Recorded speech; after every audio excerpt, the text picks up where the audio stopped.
Hello and welcome to Ivory Blush Roses. My name is Lisa, and today we're going to play with more rickrack seams. We're going to try and do another 5 seams today. This will be the second group. I'll leave a link in the description for the previous rickrack video. I hope you'll join me and have fun playing with rickrack today.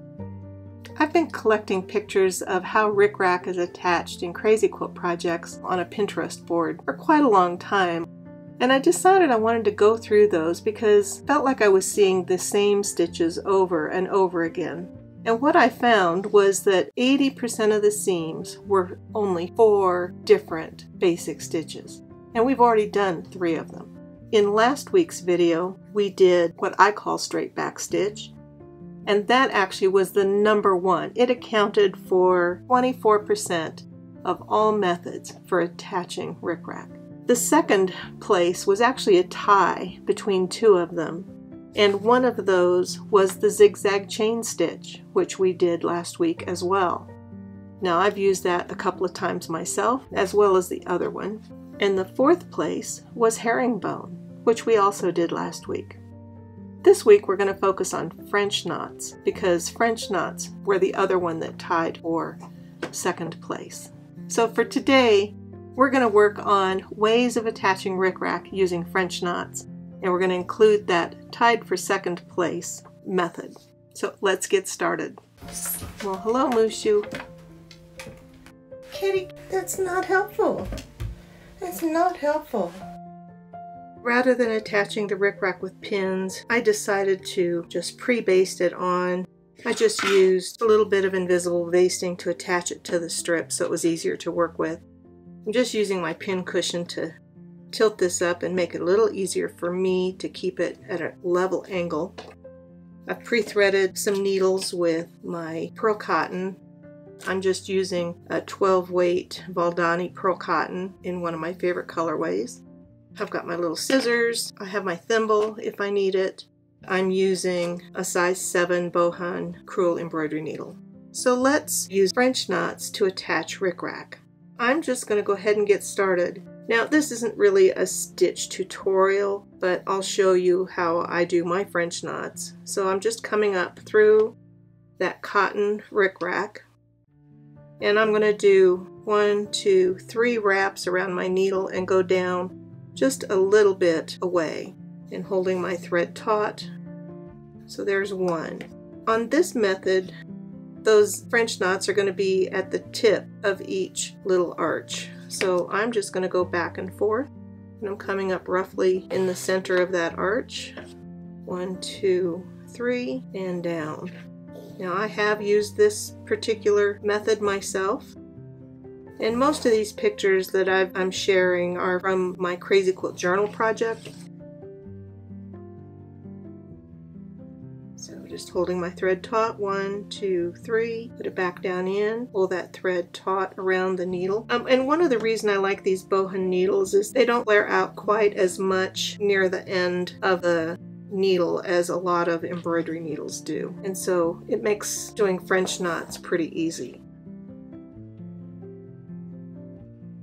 But you can see this is just a pretty quick and easy way to do it.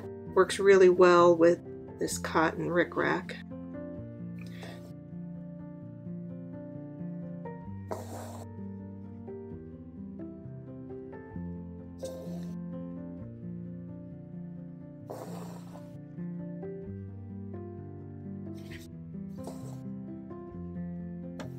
And depending on the thread you're using, you could do more wraps or fewer wraps and get a slightly different appearance as well.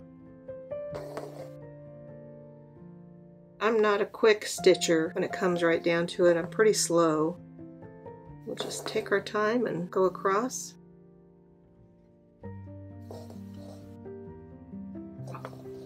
It's nice to have this kind of pre-basted on. That has actually helped a lot. Normally, if I'm working on a Crazy Quilt projects where I've buried the ends in a seam, I would not take the time to do that. Once you've usually secured the ends, the rest of it usually stays fairly straight and solid. So it's just a matter of personal preference in how you stitch, which way you would like to do it. If you used a thread with a lot more variegation to it than this one, you can see how that could turn out really fun.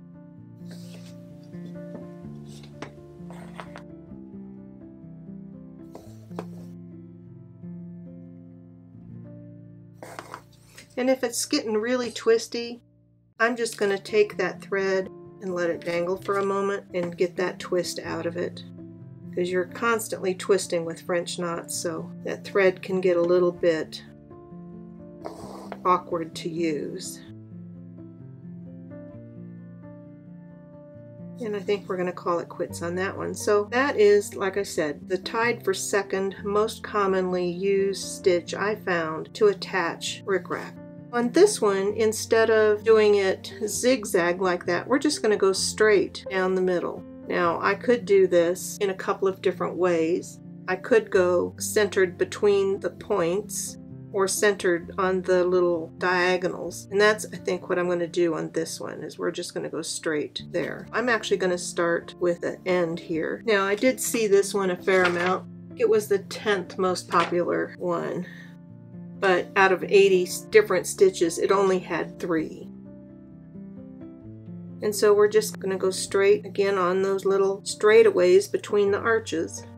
And my goal in doing all of this is it gives me a jumping off place that then I can use some additional techniques to attach or to embellish this rickrack and end up with a much fancier seam along the way.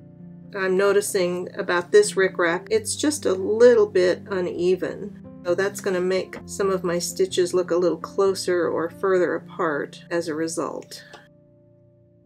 But we're just basically getting a straight line. Oh, and well, I see what I did. I completely missed one over here. That's why it's looking uneven to me. So now that I'm a little more aware, then I'll go back at the end and fix that. Stuff like that happens all the time. You just go with the flow and we just keep stitching.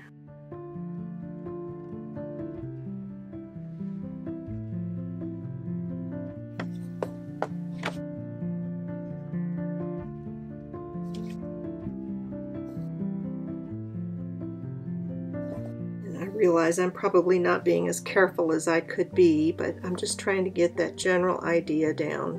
Putting my French knots in a row.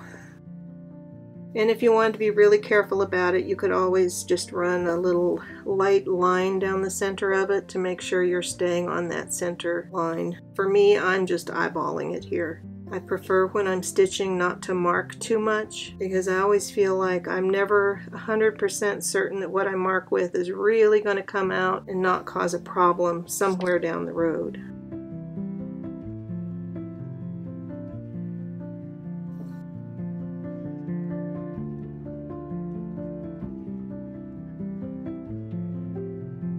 That last one was a little bit loopy. And French knots don't come out very easily, so if I mess one up, it just stays. There is a straight line of French knots down the middle of that rickrack. Definitely has a different appearance. With these simple variations of just basic stitches, we're going to start to see that there's lots of possibilities. We're going to get into some clusters here. Let's start at the tip of this one. As you can see, we have a Mushu sitting here helping me out. Now we're going to do little clusters of 3 French knots, and we're going to do these on the tips. No, kitty cat, come on. You're going to have to go somewhere else, bud. Go the other end. So I'm still doing 3 wraps, but in doing this with this size thread on this size rickrack, I wonder if 2 would do better. So I'm going to try that next. So I'm just going to come to the next point. And when I'm trying to do something centered like this, I'd like to start with that top one first. So there's 2 wraps. That might be a little nicer. It's 1, 2.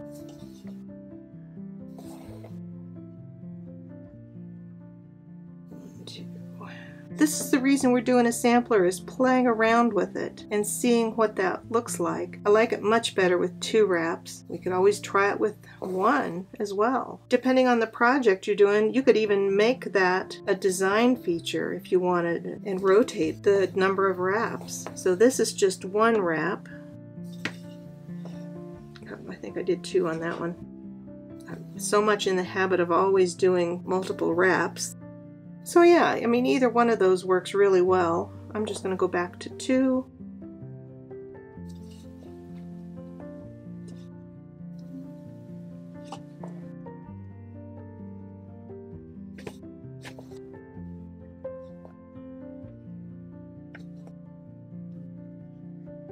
So there's that one. This rickrack isn't really wide enough to change sides that it's being done on. But if you had really wide rickrack, you could really vary that. You could do that cluster on the inside of the curve instead of the outside of the curve.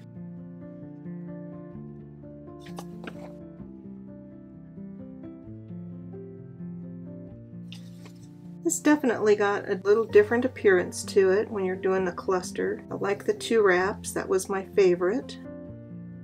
Like an artist with a sketchbook, that's really what this kind of a sampler is for. It's a stitcher's sketchbook. It's a place to play and try something out. And that's why I keep it. If I've got something and I'm not quite sure what I want to do, I can just play with it. So it's a great way to do it, because you can draw it out, and I do that all the time, but it doesn't always answer all the questions.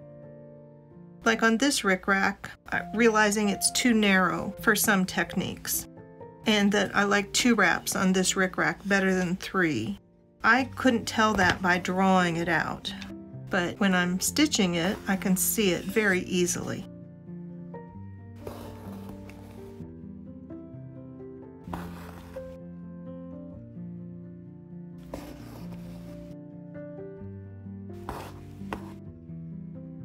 We're just trying something out, seeing how it goes.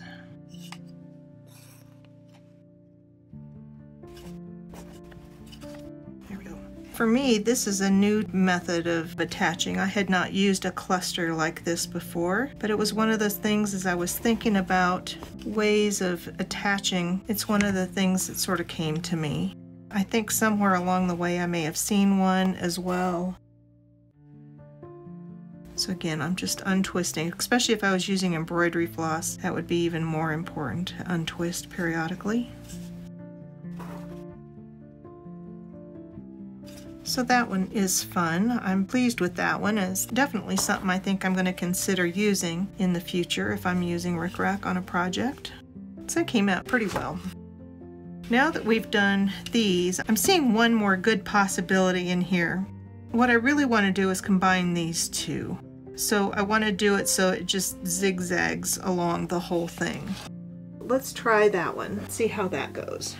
I'm going to continue with 2 wraps because I actually really liked the appearance of that in that last seam.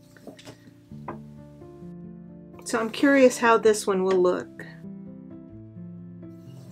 So we're going to come up in the middle.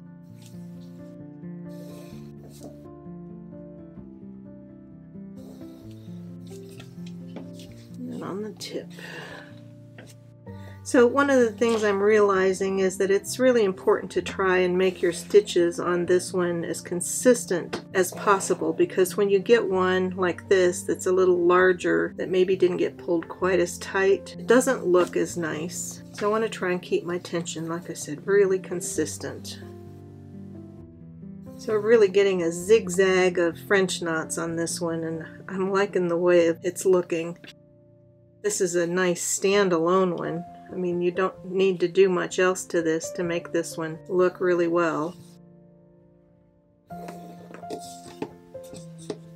And if I was using a really big or wide rickrack, it might take more stitches, more French knots to make that pattern look nice. But I'm pretty pleased with how that's looking so far. I feel like we're moving around a lot here. I apologize for that. I'd love to know if you're thinking about playing with French knots and rickrack, do you have a different method you like to apply them with? How does it look? So let me know in the comments below if you use a slightly different method than any of these that I've used. And I'd also be interested in hearing what your favorite method of attaching rickrack is. Have you used one of those top 4, or do you do something different? In thinking about these videos, I've come up with over 30 ways of attaching rickrack, just using basic stitches without doing a whole lot of fancier embellishment. I'm sure we've just touched the tip of the iceberg.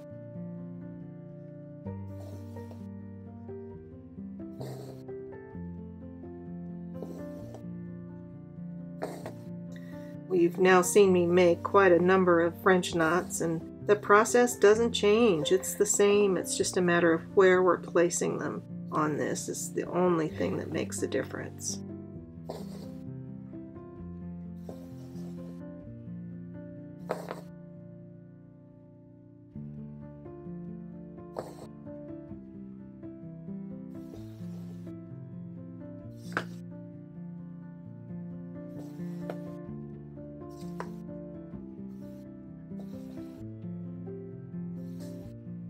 Alright, here's the last French knot in this one, and I'm pretty pleased with how that one turned out. I actually really like that one. And as I turn this over and look at this, one of the things that I really love is the back of stitching, because you see this map. It's almost a shorthand version of what's going on the front. It just has always intrigued me. For this last one, I have an idea for that, and we're going to switch threads. And we're going to go to a stranded cotton that's a variegated. One of my favorite ways to use French knots is in swags. And so I'm hoping this rickrack is big enough to do this with. So we're going to try. What I want to do is I want to make the swag. I could go swags from tip to tip, or I could wrap it around and make it look like it wraps, which was my initial idea, but I think that takes a bigger rickrack to make that one happen. I'm going to try it. I'm going to start from the other direction, and I'm actually going to start off of the rickrack, and I'm going to continue using 2 wraps.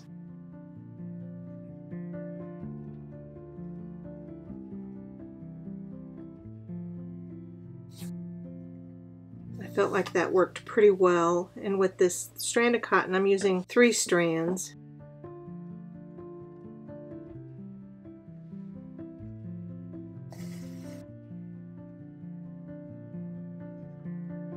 Let's see how well this works. And if I don't like it, this is my stitch sketchbook. It's the place to try new things. It doesn't all have to be perfect. We're playing around here.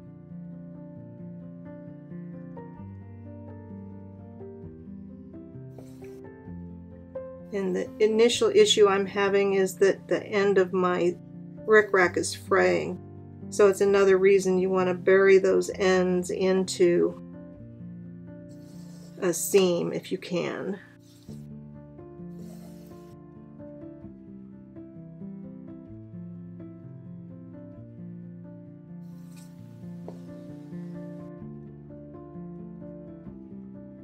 So we're just sort of whipping this through. I sort of want it to look like it's knots of French knots that are wrapping themselves around the rickrack.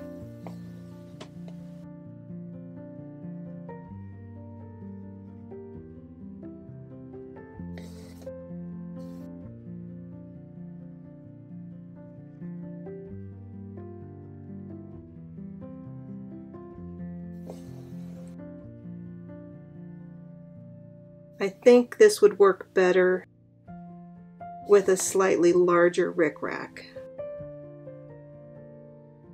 And I think it might work better with a embroidery floss that has a little more frequent variegation in it. I think this is a Cosmo one, and the variegations are a little far apart for most crazy quilting, has been my experience. I like the thread, but the variegation tends to be not as nice for crazy quilt type seams.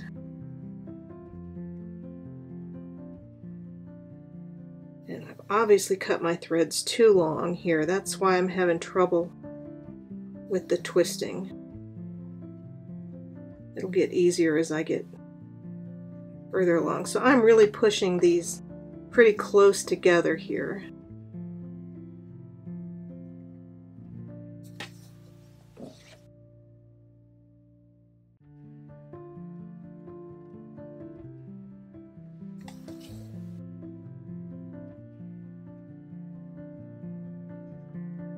As I'm looking at it, I'm going to come back and fill in some little holes here because I think it doesn't look as nice if there's little gaps in there. So we'll fill it in a little bit.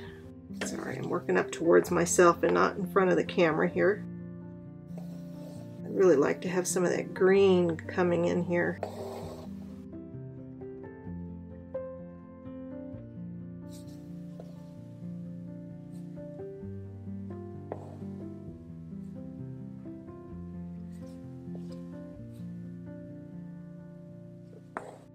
I am pleased with the way this is looking.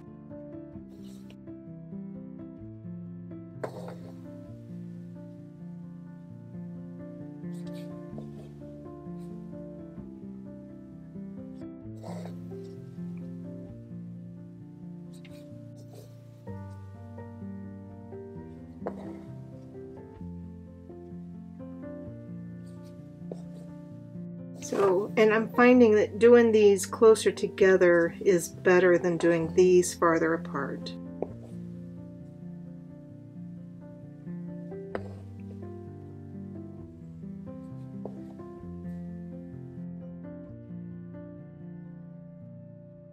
Got a lot more French knots, so it's going to take me just a little longer.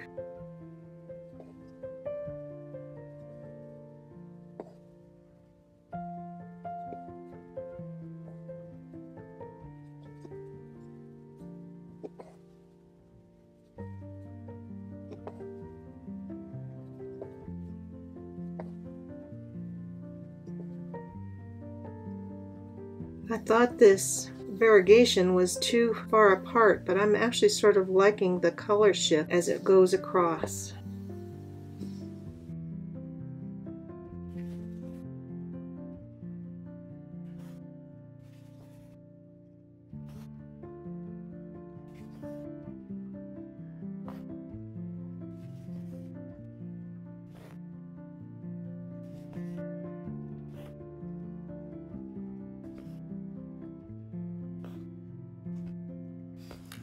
Shoe.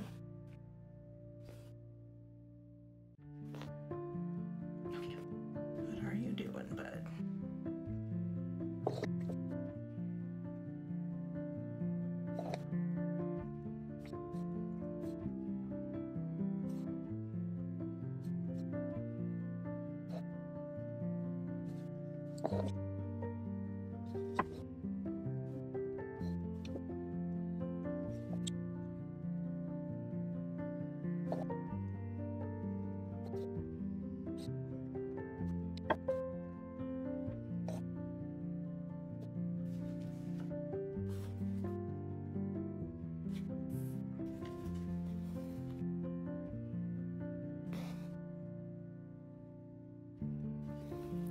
Right.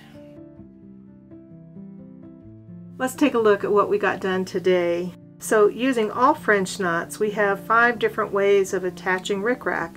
This one was the tied for second in most popular ways I saw of attaching rickrack on Pinterest. We have this one. It would have looked better if I'd used 2 wraps and if I was a little bit more careful about placement. I really like the clusters and I think there's a lot you could do with that. Then we tried this one where it follows the rickrack, and I like that one. But I really love this one. It's a little more time consuming, but it worked out really well. And I think depending on the variegated thread you have, you could get so many different looks from it. That one is a lot of fun to play with. So here's all the stitches we've done so far. In the last episode, we did these stitches. When I looked on Pinterest, the overwhelmingly most popular way of attaching rickrack was using this one, which I'm calling a straight back stitch because I came up and went back, and it came up and went back. But it zigzags across here, and that was overwhelmingly the most common one I saw. The second most common one I saw was the zigzag chain stitch, and this method with the, I'd call them zigzag French knots, I guess. So those were the second place winner. And then the next place winner was herringbone. And I was really shocked to find that I didn't see anybody using Cretin stitch except in one of my photos. I didn't see anybody using fly stitch, although we're going to do a variation at some point which will use a modification on this, which I did see. Some of these I didn't see at all. That's one of the important reasons for just playing with some of these. I've really had fun doing this. I hope you've enjoyed seeing many different ways of attaching rickrack using French knots. I certainly have had fun playing today, and I hope that you'll also just get yourself a sampler piece. It doesn't have to be the way I've done it. I mean, just a square piece of fabric or a piece in a big hoop and stitching 2 inches of something just to see how it works and what kind of possibilities you can come up with. I think that kind of stitch play is so important.